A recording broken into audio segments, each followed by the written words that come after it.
या शंका कि महादेव का ही ज्ञान क्यों, महादेव की ही शरण क्यों? इतने देवताएं, विष्णु है, ब्रह्मा है, देवी है, इन सब का दर्शन, इन सब की कथा क्या शांति नहीं देगी? देगी। पर हे ऋषियों, इस समय भगवान शिव की ही कथा चल रही है आश्रम में, इसी का आश्रय लो। प्रबद्धम युक्तान भूय, प्यारे बंधु, समय पर सफर करते समय जो भी वाहन मिल जाए उसमें ही बैठकर यात्रा कर लेनी चाहिए। है? अच्छा, कभी कभी आदमी बड़ा संकोच करता है। अच्छा बोलो, हवाई जहाज में बैठने के लिए पहले छोटी गाड़ी में बैठना पड़ेगा कि नहीं, कि घर के पोर्च से ही हवाई जहाज ले जाएगा? ऐसा तो प्रधानमंत्री को भी, राष्ट्रपति जी को भी घर से नहीं उठाता, उसके लिए भी वहां पे अलग बनाया हुआ है प्लेटफॉर्म, उसके लिए भी उड़ने की जगह अलग बनाई हुई है। हाँ, ये है, प्राइवेट है, उनकी सुविधाएं हैं, पर हवाई जहाज जहां से उड़ेगा वहीं से उड़ेगा, वहां तक तो आपको छोटे मोटे साधन से ही जाना पड़ेगा। इसीलिए भगवान की कथाएं अनेक हैं, पुराण अनेक हैं, भागवत से लेकर अनेक पुराण, पर जो सफर में मिल जाए उसी का सफर करके अपनी मंजिल को पालो।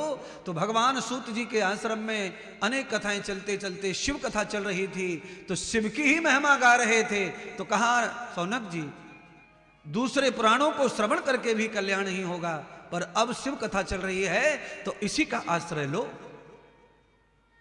यही कल्याणकारी है। क्यों? यस्मिन् ऋचा साम युजुंसी यस्मिन् प्रतिष्ठिता रत्ना भाविवारा। क्या है शिव कथा में? तो कहा शिव महापुराण में यजुर्वेद, सामवेद, अथर्ववेद, ऋग्वेद, ये सब वेदों का ज्ञान है, और वेद में शिव जी को कल्याणकर्ता कहा गया है। तन्मे मनः शिव संकल्प मस्तु, केवल अपना मन शिव जी को संकल्प करो, तन मन से शिव जी के हो जाओ, और ये मंत्र का जाप करो, कथा का श्रवण करो। तो सौनक जी ने शंका फिर कर दी, माना नहीं गुरुदेव की बात को। कहा महाराज ये बताओ, आप शिव महिमा सुना रहे हो, पर ये तो बताओ हमसे पहले इस कथा को श्रवण किया है किसी ने? कोई तर गया इस कथा को सुन के? किसी का उद्धार हो गया इस कथा को श्रवण करके? अगर किसी का हो गया है तो पहले प्रूफ दो, फिर हम कथा सुनेंगे शिव जी के। ओहो महाराज, श्रोताओं, बहन बंधुओं, अरे इंदौर वासियों, ऐसे ही कोई कथा सक्सेस नहीं होती है, ऐसे ही कोई लाखों रुपए खर्च नहीं करेगा, पागल नहीं हो गया है। कहीं न कहीं से कथा का फल, महिमा समझ ली है तो ही लोग कथा करवाते हैं, तो ही कोई कथा करता है।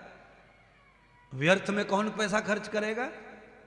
एक प्लॉट खरीद लेते, इतने पैसे में 5 साल में डबल हो जाता, बड़ा काम आता,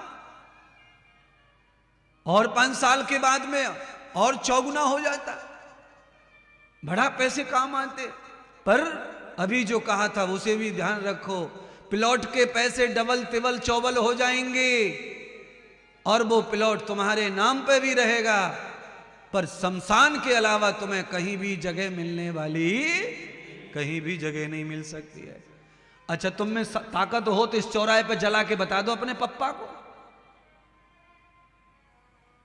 दशहरा मैदान में किसी कोने में जला के दिखा दो अपने किसी भी गांव के बड़े आदमी को। ये भी तो धरती है, केवल शमशान में जगह मिलेगी तुमको, चाहे तुम कोई भी हो।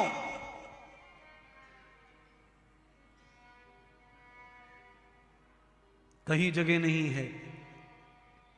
जब तक जीवन है, जी रहे हो, श्वासें चल रही हैं, ये सब प्रभु कृपा चल रही है, तब तक कहीं भी रह लो, कहीं भी बैठ लो, कहीं भी खा लो, कहीं भी सो लो।